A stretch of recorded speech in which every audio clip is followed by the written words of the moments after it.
Live at exactly 9 a.m. on a misty Sunday morning out here in Johannesburg. Good morning and welcome to your favorite program, Media Monitor.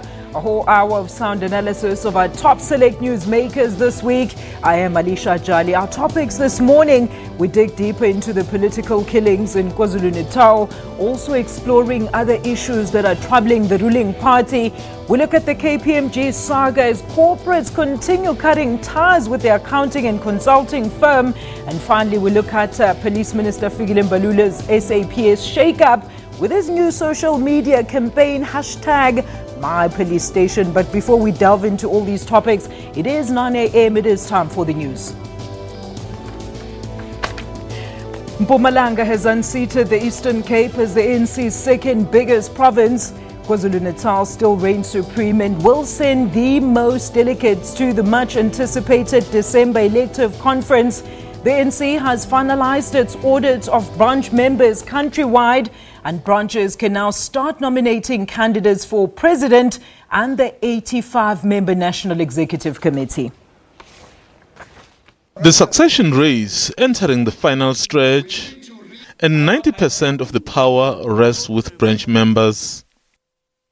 KwaZulu-Natal is slightly down but will still have the lion's share of delegates at the Johannesburg conference. Mpumalanga, which has been pushing a unity line, has emerged as the kingmaker. It's displaced the Eastern Cape, which managed to elect new leadership at last week's chaotic conference. A formal complaint has been laid with the national leadership, detailing alleged irregularities and fraud at branch level and with registration. Both Limpopo and Northwest have shown significant growth. Gauteng, also on the unity ticket, remains virtually unchanged. The Free State shows substantial growth.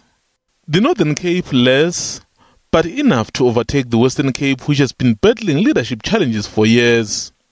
We are happy that the leadership of the ANC at all levels in KwaZulu-Natal is able to retain the province to be the biggest province of the African National Congress. Secondly, the issues relating to the unit of the organization remains part of what we are doing at all times. It's not only going to be important now that we are going to a national conference, but it's a permanent responsibility of elected leadership at all levels to ensure that there is maximum unity in the organization, because without the unit of the ANC, there will be no unit of our people. And without the unit of our people, there will be chaos in our country. Most provinces have indicated their preferred candidate to succeed President Jacob Zuma, but they don't vote as a bloc. It's up to branch members. They will have 4,723 votes. NEC members, the provincial executive committees, the women's, youth and veteran leagues jointly have 329 votes. The issue of credentials is critical. This has proved to be one of the most contentious issues in provincial and national elective conferences. Mzondele Mbeje, SABC News, Johannesburg. Meanwhile, President Jacob Zuma has made an impassioned plea to young people to focus on education and refrain from abusing alcohol and drugs. He was speaking at the commemoration of the late Nkosi Matumela Zuma, held in Greytown on the KwaZulu-Natal Midlands. Scores of Amabutho from the Zuma clan remembering the life of the late Nkosi Matumela. He's regarded as the founding father of the Zuma clan and has been hailed as a unifying figure. Speaking to the Zuma clan, the president said the issue of land dispossession needs to be addressed.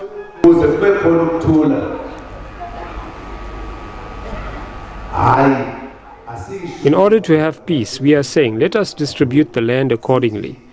And we are not saying we must take all the land, because there are people who are utilizing it. That is our view as Africans. The president urged young people to know their history and refrain from actions that may jeopardize their future.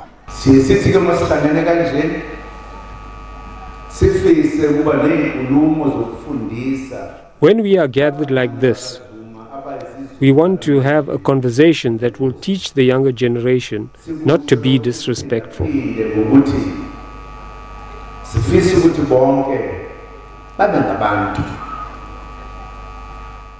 They must stay away from things that do not build them and refrain from substance abuse.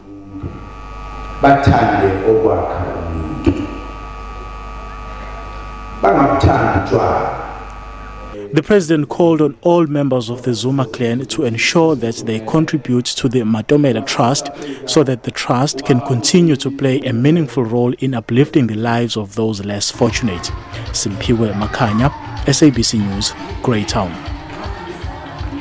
Newly elected Western Cape DA leader Bonginkosi Madikizela says his focus is on uniting the party ahead of the 2019 national elections. Madikizela, who is the Human Settlement MEC in the Western Cape, had been interim leader since January after Patricia de Lille resigned to focus on her mayoral position. And Social Development MEC Albert Fritz has been elected deputy provincial leader, while Anton Bredell is the new provincial chairperson. The one-day elective conference started with much fanfare. But the pomp would set off the smoke detectors, tripping the power and delayed proceedings for an hour. When they eventually got going, the DA leader urged the party in the province to regain lost confidence. He once again declared that race-based politics has no place in the party. If you are running for a position of leadership and your message, whether overtly or between the lines, is that you represent a particular race or a particular group, let me tell you, you are in the wrong party. We are not going to stand for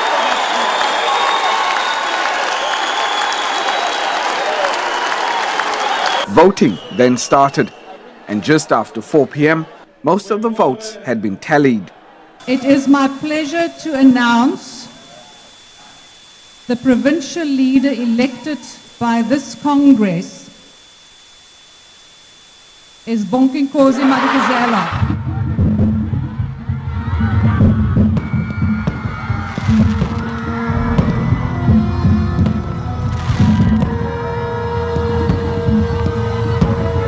We have 4 areas that we need to focus on. The first thing, of course, is to consolidate our support, because there are many DA supporters who are starting to feel disillusioned. We must make sure that our supporters feel valued again. That's the first thing that we need to do. The second thing that I spoke about is that we need to build our structures, our support structures.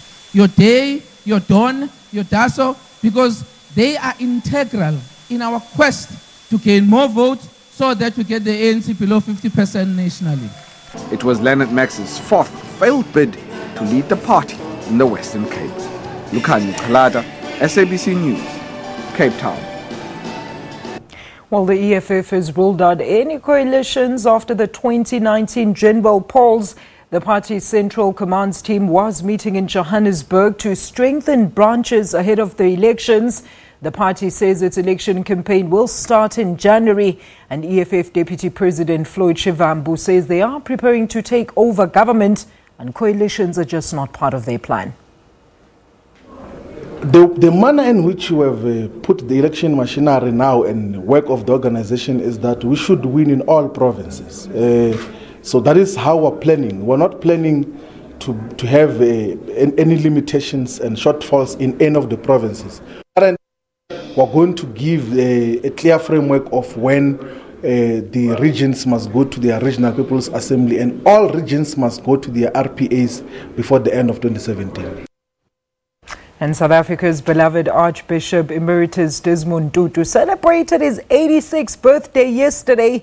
The Arch, as is affectionately known, has been honored with a monument symbolizing his strength and resilience. The striking Ark monument has been erected between St. George's Cathedral and Parliament out in Cape Town. A fitting birthday gift for a man who spent his life fighting injustice. Flanked by his wife Leah, Tutu appeared in high spirits at the unveiling ceremony. The dome-shaped structure is made of 14 individually arched beams of wood, representing the chapters of the Constitution. I want all South Africans, when we come here and we stand before the Archbishop, that we will be reminded of where we came from. We will be reminded what our Archbishop contributed to the freedom of this country. The Nobel laureate is a global icon of peace and democracy. The monument depicts his immense contribution to South Africa, appropriately positioned next to St. George's Cathedral, from where Tutu led countless anti-apartheid marches and campaigns. The keystone to these arches are the constitution of the country. It's a metaphor for the integrity, the resilience and the strength of our constitution. And it sits here at the entryway to the oldest avenue in South Africa. It's a public piece, and I hope it's going to imbue all of us in South Africa with kind of responsibility of what it takes for us to make sure we enforce our constitution, we celebrate our constitution, and of course we uphold the first 3 lines of the preamble, which is the call to ourselves, and it says, "We the people." The 9-meter-high structure is made from Siberian larch, timber suitable to withstand Cape Town's climate. The arch is a structure forming a space where democracy can happen, where dialogue can happen. So that was the start of our concept for this pavilion, which then also forms the entrance into the downtown of Cape Town. A second, smaller arch is set to be unveiled at Constitutional Hill later this year. Vanessa Puna, SABC News, Cape Town.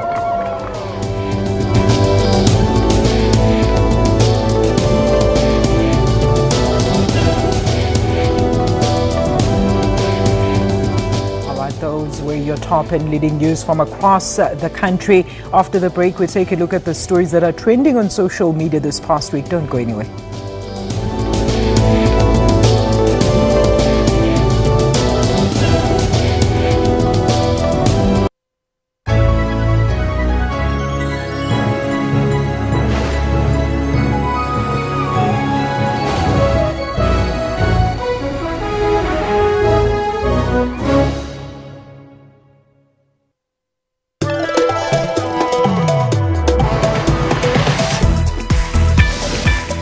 I think winter is definitely one of those seasons where you can really show off your sartorial choices. You can start from a single layer of a shirt, actually starting with thermals, build it up with the shirts.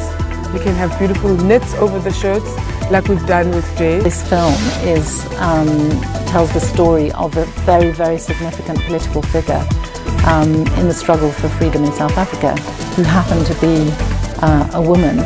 She was Nelson Mandela's wife. The exhibition is an exploration into black femininity. Tabitha is a woman of color, and she is exploring the historical exploitation of the black female body. Newtown Junction Mall hosted an epic contest in the cold where 3 top South African graffiti artists battled it out for the opportunity to become the Newtown Graffiti Face-Off Master. For your weekly dose of entertainment news, tune into Trends every Saturday from 12 to 1.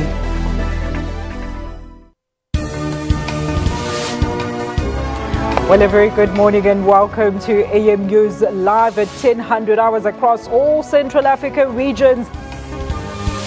A fitting send-off for a revolutionary giant, a life dedicated in service of the people. The result means that the Swallows are out of the ABC Municipal League and drop to the amateur 4th tier of South African football, the SAB League. Tune in on AM News every Saturday and Sunday from 10 hours.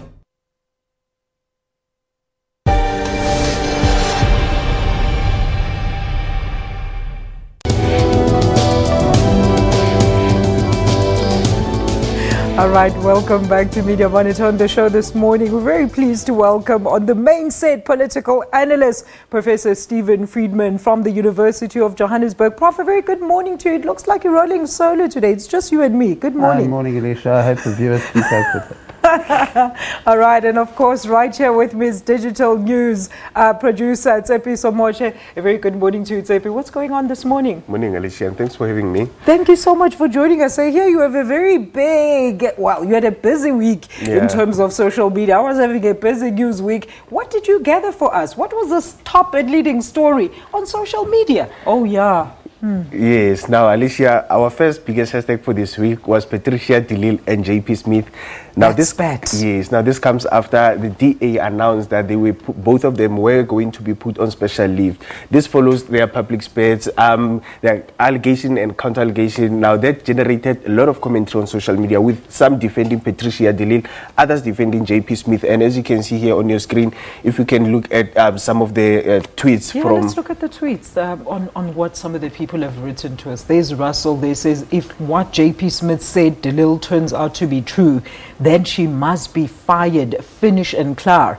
Very interesting. I mean, the details surrounding this story are very juicy, but it begs one question. Why isn't the story highly publicized in the media domain? And I want to ask that to the professor, but let's quickly go through the tweets. This one says, interesting that Musime Imani can suspend Patricia de Lille so fast and not others. Now, this one refers to other leaders. Exactly. Leko Loboto Tseka says Patricia de Lille cannot be corrupt. Given her reputation as an anti-corruption activist, these allegations against her are just very suspicious. She thinks they are spurious. Professor, what do you make of these developments? I mean, I've been following this story, and I must say, I mean, I think the media needs to do more to really expose what's really going on behind this matter. Yes, I agree, Alicia. I mean, the problem here is that it seems likely that this is part of a bigger factional battle within the DA. And we're not hearing about that. There's no attempt to find out. Occasionally you see a report saying, look, there's one faction supporting the national leadership, there's another faction supporting Patricia de Lille. But, you know, there's a lot more digging to be done about this. So, you know, you have a situation in which a party which controls a major province is really not getting the kind of media scrutiny which the public really deserves. Is that fair, though? No, it's not fair, because it creates the impression that there's a double standard. Absolutely. And the excuse is always, well, the African National Congress is governing the country and that's more important. Well, as I say, the DA is governing a major city and a major province, and there are millions of South Africans living in that province, and they're entitled to know what's going on, and I think they are being let down. Absolutely. You know, Prof, we're talking about the issues that are even happening within the coalitions. We're not hearing about those things because the media is so focused on other stories. We need to know about everything that goes on in this country. Media, we're giving you a challenge there, Zepi, so give us the next big hashtag. We love giving the people what they want to hear. So what are we looking at here? The statue? Yes, this one is a President Jacob Zuma monument that was unveiled in Northwest during the week. Many monuments this week, yeah? Yes. Now, Alicia, this one got so many people divided. Others saying, well, government can't be spending money that we don't have, while there are people not far away from where the monument was unveiled. People apparently they don't have water. And some are saying that money, the money that was used to build this monument could have been used to provide services. Others are saying, because we have statues of apartheid leaders, why can't we have a monument of people who were fighting against apartheid? And as you can see here on your screen, on the tweets, it's really a mixed reaction. Time for Change says, as long as we prioritize hashtag Jacob Zuma monument instead of water for the poor, for the low poverty will remain, or for the poor, poverty will remain with blacks. Thank you so much. Time for Change. Let's look at more tweets. What's Bradley saying there? This one, Bradley saying, hashtag Jacob Zuma monument. You have no morals to have taxpayers' money wasted like that. Let's take the last one. Ryan Cummings says, my view on the hashtag Jacob Zuma monument: if we have monuments for those who orchestrated apartheid, we can have ones for those who help dismantle it. This is a very fair and just, I think, comment there, Professor, because I think people lose sight of what the actual significance of that monument actually is. This is where the people, it was the passage where Jacob Zuma, among with his troops, they passed on, or in that passage to go and fight for our liberation. It's something of importance. Look, I think the real issue here is not what people on Twitter think, it's what people in the province think. Yeah. And I think that the problem is that decisions like this, which are very divisive, are very often taken without consultation. Voters. And that is the issue. I mean, it's you know, you can always say it should be this priority and that. Obviously, a lot of people will feel that with the levels of poverty in the country, it's a problem. But ultimately, we just saw the arch in well, Cape exactly. Town. But I mean, they don't consult either. I mean, the point is our Constitution says, I mean, besides democratic principle, our Constitution says that public bodies have got to consult the citizens of this country about the decisions they take. Democracy is supposed to be a system in which you are consulted about the decisions which affect you. Absolutely. And this clearly does affect people. So, you know, whether it's the Cape Town Arch or the statue in Northwest, it's just that, major public spending is done without consulting citizens. And I think this is an ideal issue on which you could have consulted the citizens of the park. Absolutely. No, that makes perfect sense. What's the last and final big hashtag for this week, Zebi? Our final hashtag for today, Alicia, is humansicality. It's a sad one. Yes. Yesterday, news broke out that legendary musician, jazz musician, Humansicala is battling prostate cancer. And it was just last week with colon cancer. Yes. Now, a lot of people took to social media to send their messages of support to Humansicala. This one comes from Maps Maponyane saying, hate thinking that Brahu is fighting a battle with prostate cancer. Here's another one of those legends you wish could live forever. Absolutely. Hot Sticks there. That is the singer Hot Sticks. Yes. Mabuse says, thinking of you, my friend. Hashtag Humansicala. Fight the fight. You will beat this cancer.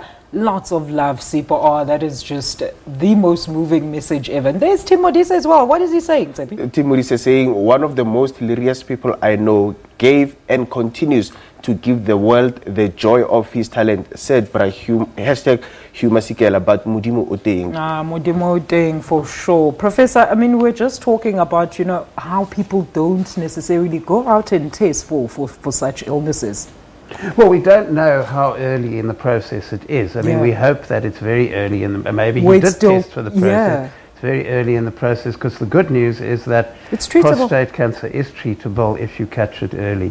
So hopefully he did go and get the test, but it's always a reminder to other South Africans to make sure you have an annual test so that, if you do have this problem, they can treat it. Because people must, people are terrified of cancer for legitimate reasons, but people must understand this point that if you catch cancer early, you can treat it and you live an absolutely normal life. Yeah, and I think that's the notion that everybody should have. Don't be scared to go out there and test. So do give our viewers that URL where they can get all these stories and more. Alicia, viewers at home can catch these shows and other shows on our YouTube channel by simply searching for SABC Digital News on YouTube. Alternatively, they can visit www.sabc.co.za/news for today's top stories. Thank you so much. That is Tsepi Somasha. After the break, we look at the ANC woes as it approaches the much anticipated elective conference that is to take place in December. Stay tuned for that. It's coming up after this break.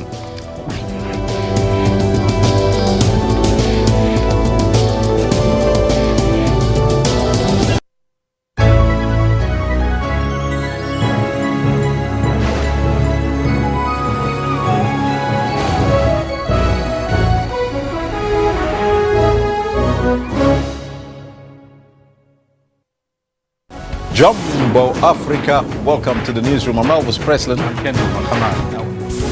Let us build our continent brick by brick, stone by stone, until we achieve.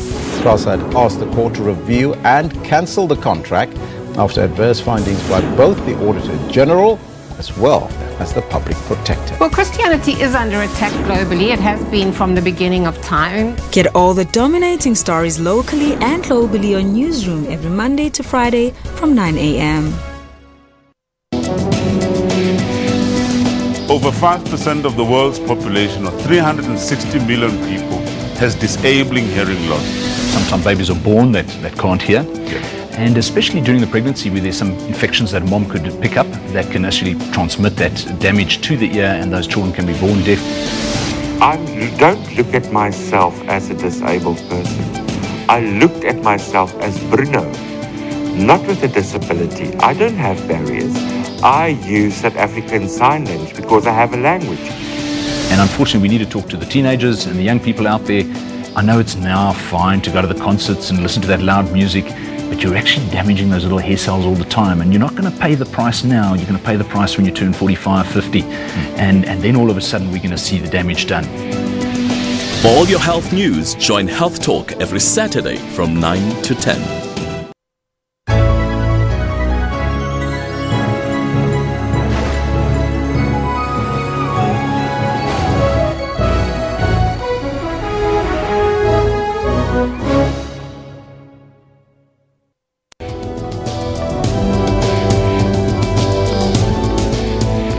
Welcome back. Well, there seems to be no end in sight in the KZN political killings as yet another ANC councillor, Nkosinathi Ngobo, from the Nkosazana Dlamini Zuma local municipality was gunned down early this week, bringing the number of ANC members killed to 5 this year alone. The latest killings comes almost a month after the death of former ANC Youth League Secretary General Sindiso Magaqa, and both were attacked in the Harigwala region. COSATU General Secretary Bheki Ntshalintshali has told the SATU General Council this week that the killings will only stop if the ANC follows its tradition of having the Deputy President succeed the President. Last month, the IFP told the Moirane Commission of Inquiry that is currently investigating the political killings in the province that the ANC is always the common denominator when there is violence in the province. Well, for this discussion, we're very pleased to be joined on the line by political analyst Lukhona Mnguni, who's going to shed some light into the political killings in KwaZulu-Natal. Lukhona, a very good morning to you, sir. Thank you so much for joining us and welcome to Media Monitor. Good morning, Alicia, and good morning to your viewers. Look, give us some ground facts. I'm sure people are talking about the scourge of murders, in particular in that region in KwaZulu-Natal. What are people saying on the ground? Well, I mean, look, there are different drivers for these politically motivated killings. Most of the drivers are actually quite local. It's a scramble for resources. It's dissatisfaction with how the list process to elect councillors comes about. It's dissatisfaction on how certain people seem favored to take these positions. But also remember, in that Harigwala district, there was meant to be a regional conference, and that heated up a lot of political differences in that particular district, and this led to, I suppose, some people targeting each other. But also remember, in that Harigwala district municipality, the president last year in December issued an SIU proclamation for the investigation of corruption, and you saw during Sindiso Magaqa's funeral how much of a feature corruption is. I mean, the 37 million rands, for example, said to be spent in renovating a hall that really looks like nothing near $1 million rands to begin with. So you have this scourge of corruption as a scramble of resources because people see being in power, political power, as a means to be in proximity to state resources and then using these state resources for their own benefit. So these are the things that are partly the drivers of political tensions. I hear you citing COSATU Secretary General. Yes. You see, the broader national problems, they come into an already problematic locality. For example, in KZN, I often say, if people were not divided locally, probably they would be united on the national question. The national differences play on those local differences. So if we then say the only way to solve it is to focus on the national dynamics, we would miss an opportunity to actually be on the ground, teaching values of political tolerance, teaching values of being corruption-free in how people govern, but also teaching a need to say, if you are a councillor, you are a servant of the people. You are not there for the sake of amassing wealth for yourself. Now, Professor Zulu, appearing before the Moirane Commission, made an interesting analogy, but which rings true, and I think Senzo Mchunu latched on this as well when he appeared before the Commission. And it was to say the entry level to being a councillor is just too low. You need to be 18, even if you are uneducated, even if you do not have a matric. There is no entry requirement. Now, in that instance, where becoming a councillor can be a ticket out of poverty, where becoming a councillor can be a ticket to giving your family and yourself a good life by virtue of the salary that you derive from being a councillor, it becomes attractive to try and fight tooth and nail to make sure that your name ends up in the nominated list of councillors as opposed to those that you disagree with. But and even when they... Yes. Look, I mean, this is what I want to understand. I mean, the party policies are the same throughout the country. Why KZN in particular, the killings are so rife? I mean, is there something that we don't know about? I hear what you're saying about, of course, the contestation for leadership positions and how easy it is for people to get those leadership positions. But why in KZN? Because even Gauteng and the Eastern Cape, party policy is still the same. Well, look, I mean, of course, KZN comes from a troubled past of serious pockets of violence. Yeah. And if you look at how some of these are patterned, for example, the Richmond municipality has been one that has been gripped by serious political violence of late, and it was one of the hotspot areas during the times of the IFP-ANC violence, during the time of Sisson Kabinde joining the UDM and eventually being assassinated in that area. Yeah. So you get a sense, what I call, having not done a post-conflict recovery initiative as a country, where we have not focused on mitigating or doing away with the logic of violence as part of the psyche of politics in those areas. All societies that have been through a violent period, they must be transitioned into peace by various peace mechanisms, by various post-conflict recovery mechanisms. And we never really appreciated the need for that in some areas. But remember, Alicia, if you look at Mpumalanga, for example, in about 2009, 2010, during the time of whistleblowers, there was a sense of politically motivated killings. The big murder of Moss Parkway in Rustenburg, again, we had compiled a dossier, submitted it to the then COGTA minister, and including part of the leadership of the ANC. Yes. So we do see that there is an interlink between fighting corruption and politically motivated killings, in the sense that some people might not be prepared to have certain things revealed into the light. And this is the things that I say sometimes. We need to watch Eastern Cape very closely, because we've seen some incidents there that are quite worrying. Yeah. So, of course, then KZN has much more fertile ground of that psyche of violence to solve political disputes. And until we get to the root of that, to make society not believe in the logic of violence, we are not going to move very far in doing away with this politically motivated killing. Lokona, do you think that the Moirane Commission is going to achieve that?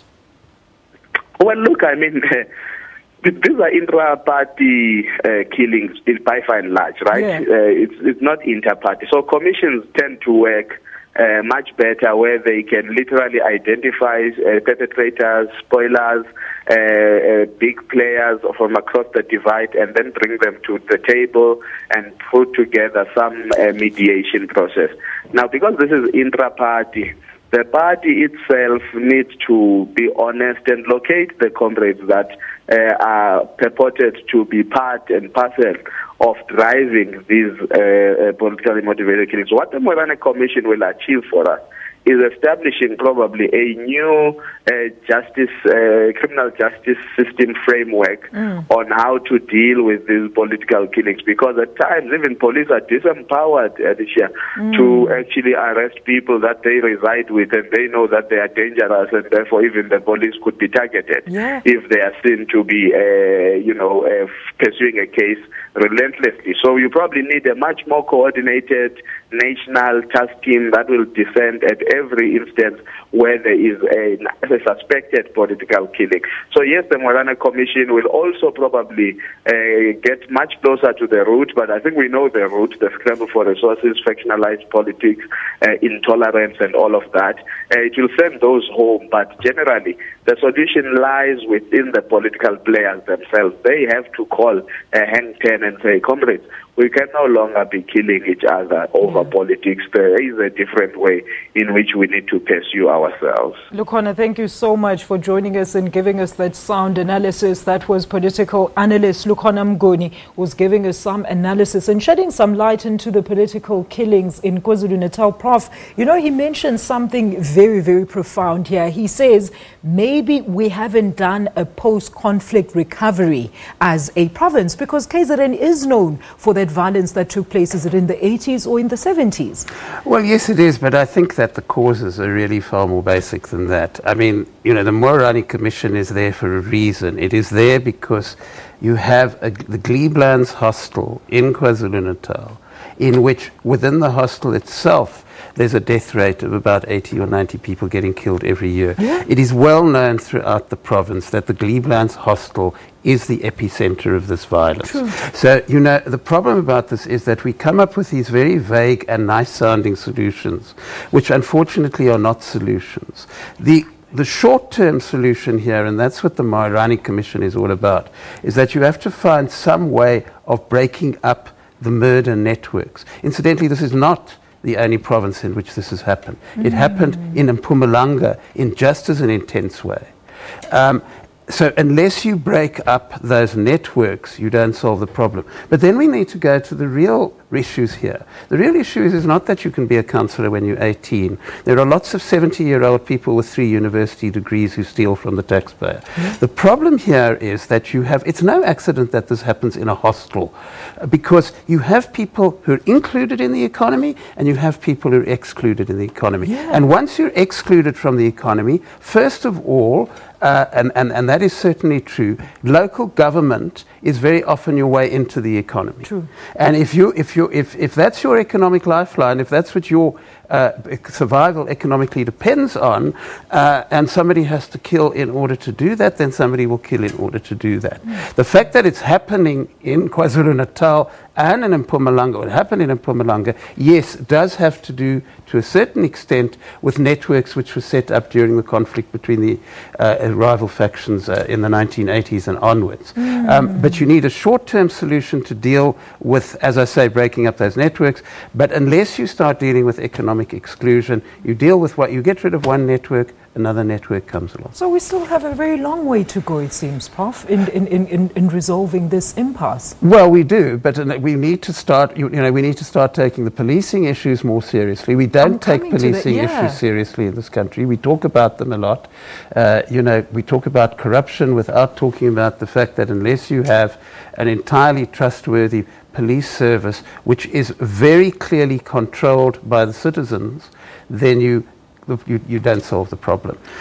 And really we have to look, we talk about this economic exclusion. There are a lot of slogans thrown about, but we don't do anything about it. I mean, the fact that the Gleeblands hostel, you could go to that, I mean, besides all the violence, etc., you might as well be living in 1975. The reality in the Gleeblands hostel is no difference to the reality that it was at the height of the apartheid system. That's very, very concerning indeed. You know, something else that, of course, Lukhona said, Prof, and you just touched on it now. He says the Moerane Commission, what it will be able to do, we might not get the answers we want, but we might get a new criminal justice system out of that. Do you think that is going to assist? No, I don't think that's what it'll do. I think if the Moerane Commission is successful, and it could be, it could very clearly identify, and that's what it's trying to do. To identify clearly identify the source of this violence. Now, the advantage of that is that citizens then have to get involved. Absolutely, because if the police are not acting on that, if the Moerane Commission says, for example, which I expect it to do, that the Gleeblands hostel is a serious problem, then citizens of KZN need to make sure that the police in KZN go into that hostel and make sure that it is not a death trap for the people who live in it. To go there, Professor. Well, you have a huge story that police can't even enter the area because well, exactly, but we need to deal with that. Then, you're dealing with a situation in which the elected government... going on. Mbalula's got a new TRT or reviving the TRT Well, campaign. I think perhaps... Do you think it could assist here? I think the minister would perhaps be... Maybe it will assist a bit. I think the minister would best spend his time working out how you deal with a problem where you freely admit that police can't get into an area where people are getting killed. That is a major crisis of policing in this country. Yeah, absolutely. Let's welcome on the line as well SABC News reporter Ayanda Mhlongo, who's been covering, of course, these killings out in KwaZulu-Natal. Ayanda, a very good morning to you. I mean, what details can you tell us with the latest killing of Councillor Nkosinathi Ngcobo? A very good morning to you, Alicia. Not very much detail, Alicia, except obviously that he was killed in a similar manner to some of the other killings that we've seen, where he was, I guess, approached by unknown gunmen and shot. It seemed, again, like all the other killings that we've seen, that it was somewhat of a targeted attack. And this is unfortunate in that in the past, from March 6th, in fact, just looking at the list, from March 6th, we've had 11 killings in the province of KwaZulu-Natal of political leaders, mostly, of course, from the Haragwala region of the ANC or down in Mzimkhulu area. And all of these killings, Alicia, what we found is that the modus operandi, so to speak, has been the same, where they're approached by gunmen who open fire, and these are directed at these individuals. And again, in the death of from Kosnati Ngoba, who was also a former branch member, also in that region, the Haragwala region, which has been quite problematic for the ANC, a similar modus operandi there. And that is what it's concerning. It's concerning to his party, the ANC, they have said, and as well as the community, particularly down in the areas in the south of KwaZulu-Natal, in that region, the Haragwala region. The members of the ANC, they are really concerned about what is happening. The communities more so are extremely concerned about the situation. It seems that there is no end, Alicia. The sad thing now, Alicia, when we are on the ground and we are covering these stories, what you're hearing from people is them saying, who's next? And they're counting the days. And I think it's quite sad when the communities now and people now are sitting every single day and just thinking and wondering who will be killed next. That is quite a sad situation. But Ayanda, I mean, let's talk about that. I know there was a huge campaign to try and foster that relationship between the community and the police so that they are able to freely come forward and, of course, report these incidents, whether they are tipsters or whistleblowers. But these killers live among us. It could be you tomorrow. As you say, the people are scared as to who is next. This latest killing now must have surely set some tongues wagging and actually gotten some people in the higher structures of the party in the region to do something. Is there anything that they're doing? We know that the Moirane Commission is currently still investigating.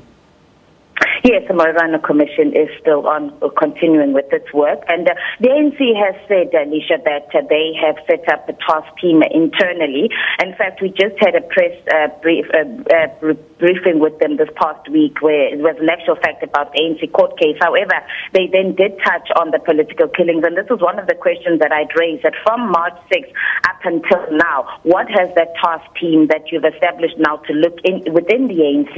And they said that they were busy with the issue around the court case and that task team has not been able yet to begin its work.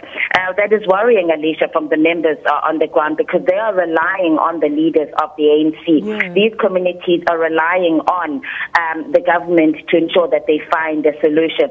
And so far as the police is concerned, Alicia, the police are certainly doing as best as we can from what we are getting on the ground and the people that we are speaking with.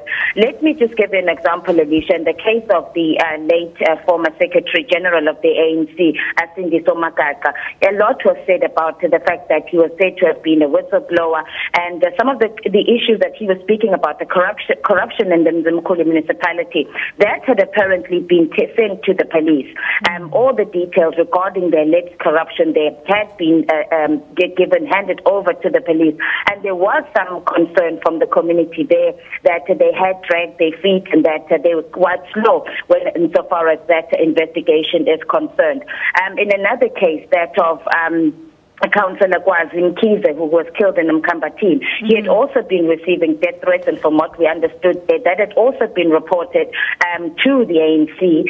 And well, I'm not sure, I can't confirm whether or not that information has gone to the police, but there is some concern that while the police, there is some work, but in terms of investigations, Alicia, if you're looking back from March 6th, now let's not even go back to 2011, let's start from March 6th when the municipal manager in Richmond, Moses Ostole, was killed. Up until now, there has not been any progress in these investigations, and this is what is concerning. Ayanda, thank you so much for that sound analysis. We'll definitely keep in touch with you on the developments there. Professor, I mean, let's talk about this and also the latest developments, which is the NEC's decision on the PIC in that province. Isn't that going to further fuel those factions?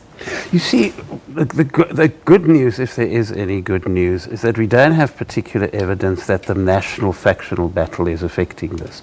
This seems to be about local... Regional. It's basically, to put it very bluntly, it's about people who stand in the way of or who blow the whistle on corruption locally. But the danger, obviously, I mean, the whole thing is scary, but the Sindiso Maqaka killing was an escalation in the sense that he was sadly a national figure in a sense. The real scary prospect in KZN is that you would have a situation in which this would now start escalating. Obviously, we talked about the policing problems earlier. Obviously, if you're able to deal with the political problems, it helps. It doesn't solve the entire problem, but it helps if you can at least de-escalate the political tensions. And if your question is, does the decision of the PEC to appeal that the current leadership? Well, no, but the issue is, how do you deal with, you see, what needs to happen in KZN? Some of us have been saying for ages, long before this court case, one of the great myths is that there's a united ANC in KZN. It's actually split down the middle. And what you need to do, which is the ANC's massive challenge at the moment, is how do you actually get people to deal with these differences without harming each other? And that has not been done in this case. There should have been a political solution. After the court case, they seem to have gone for a legal solution. Oh, thank you, Prof, for that clarification there. Let's look at the next story now. The licensed auditing firm KPMG, South Africa's new Chief Operating Officer, Ntlamu Dlomo, and the company's interim chair of the Policy Board, Gary Pickering, all briefed the Parliament Standing Committee on Public Accounts this past week, confirming that no action has been taken against former top executives who were purged following the revelations of their dealings with the Guptas and their involvement in the controversial SARS Rogue Unit report. Dlomo also revealed that KPMG has paid severance packages to the executives, saying that this was done following recommendations from the parent company. Meanwhile, consumer goods company AVI has joined the long list of clients who have dropped KPMG South Africa as their auditor, along with Wits University. Here's more on this clip. Even as KPMG was defending itself in Parliament, it was a blow. KPMG has done business with several government entities, including the South African Revenue Service. But its retracted report for SARS on the so-called Rogue Unit is also one of the reasons it's facing a massive backlash. And it seems the auditing firm's problems may be far from over. If the DA pulls the plug, the firm could lose business with the cities of Johannesburg, Cape Town, Nelson Mandela Bay and Tshwane. So far, KPMG has been deserted by a range of firms including Sasfin, Munich Re Africa, Signia, Hulisani and Wits University. The Botswana government is also suing them after it gave a bank a clean bill of health before the same bank had to be liquidated. Maimane says the party's preference is to do business with firms that are ethical. Must make sure that we review all of them. And our preference is always that we do business who are ethical. We do business with people who want to advance the interests of South Africans. And ultimately we'll review all across the board to ensure that integrity is upheld. Diabo Seto, SABC News. Well, Professor, do you think that KPMG should stop bidding for their future contracts until all this blows over, just like Mr. Manier of the DA suggested in Parliament? How would this help? Will it help? People want their monies back now, including Eskom. Well, it helps because it highlights what's going on in the auditing profession. And I think we need to look beyond this. Somebody in a discussion I had the other day asked a very interesting question. Why do we have a system where companies pay for auditors? If a person is accused of a crime, you don't hire the judge who tests whether you did it or not. This is a situation. Auditors are supposed to protect shareholders and the public from financial misdealings, from misreportings, etc. Surely we need a different system to one in which the companies who may be responsible for the misdealings pay the people who decide whether they're responsible for that or not. It seems to me to be an open an invitation for more of this sort of thing. So as always, look, I think it's legitimate that people ask questions about this. I don't buy the argument which you hear in some of the financial newspapers that KPMG must be left alone because we need more auditing firms. I mean, as David Lewis of Corruption Watch says, that's a bit like saying that you need the mafia to run the waste management business because they bring competition. But I'm saying we must go beyond that. We must go beyond that and ask about the system of auditing generally in the economy, in which you pay the person who judges you to judge you. It doesn't sound like a good system to me. I mean, it's very interesting that the Auditor General has actually not blacklisted them. Let's talk about now the Auditor General, incidentally, is paid by the public, you see, and that's that's maybe something you need to look at, because whatever you think of this particular decision, the Auditor General's office has very high credibility in this country, and it's because the people it's auditing, it may be paid by public money, but the provincial governments it's auditing and the local governments it's auditing don't pay the Auditor General. And that's a very important point. Very important indeed. Now let's talk about the non-legal action against and payment still of the severance, huge severance packages to the ousted executives that of course resigned after this. What do you read into this, Prof? Well, it creates the impression that they're not serious about fixing it. It creates the impression that it's a public relations exercise. You have this grand drum roll and you say, we're firing them, and they walk away with huge packages. 2 months later they find some other job, etc. But you see, once again, I think that and some people are acting on this. I think that the business community has a huge responsibility here, because ultimately, beyond this problem I mentioned, all of this is about trust and all of this is about confidence.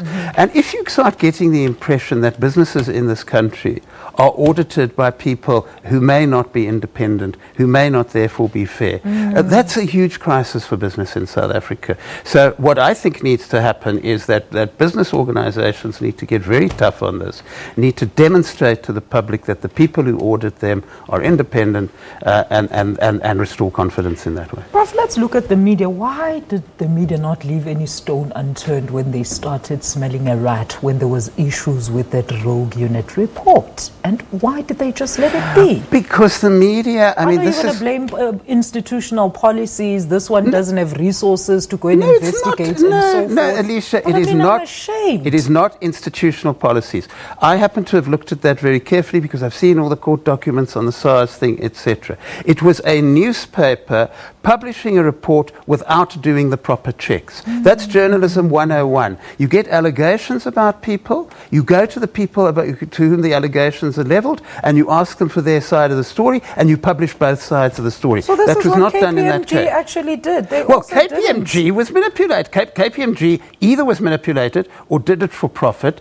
It was a suspicious report from the start, and nobody in the media said, how did you come to your conclusions? What are your evidence? Have you spoken to the other side? None of that happened. We've just become a reaction unit. We just now react to news and start analyzing on them and deliberating. No, I think we're it's not going out there to investigate stories. That's absolutely true. That is absolutely true. But the other part that I'm alerting us to is that the basic principle, people are so desperate for stories, that the basic principle of checking those stories to make sure that they're accurate is not being done. And that's as big a crisis as the lack of investigation. All right. Thank you so much, Professor. Woo, our media needs some serious revamping. Let's look at Mbalula now. The South African Police Service has been on the spotlight recently, and all for the wrong reasons. Various videos have gone viral on social media, and one is of a police officer in KwaMhlanga police station out in Mpumalanga who appears to be sleeping on duty, and another one is that famous one from the Baklu police station here in Johannesburg,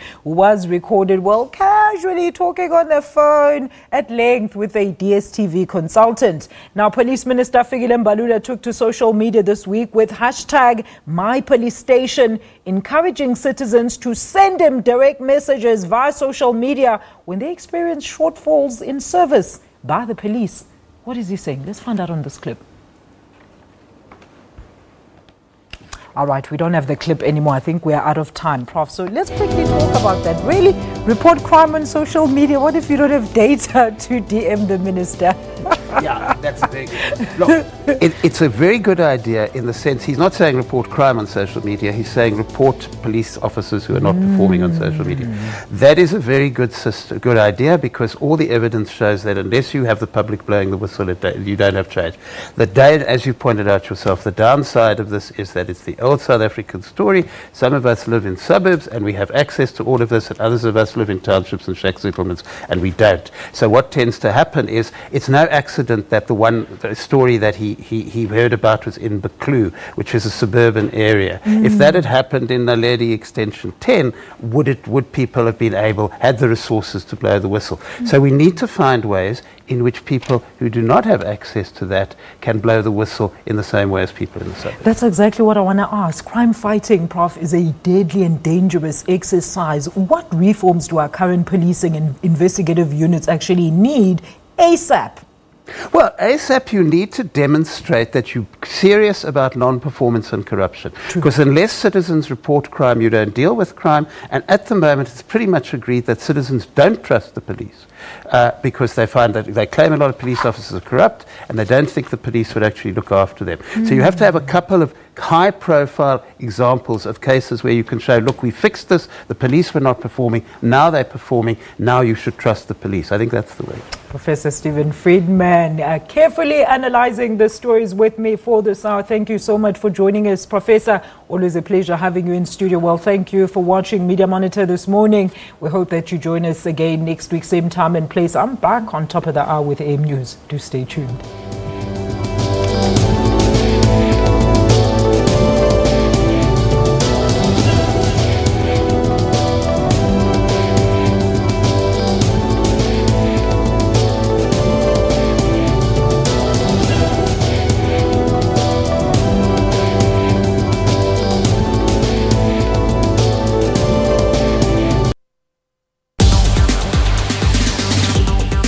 Africans are increasingly using digital platforms for life, work and play. Information is key for us. We live in an information age. We live in the digital age. I'm mostly on WhatsApp because not all my friends have iPhones, so they don't have FaceTime. On Network, we tell you about Africa's technology and social media landscape.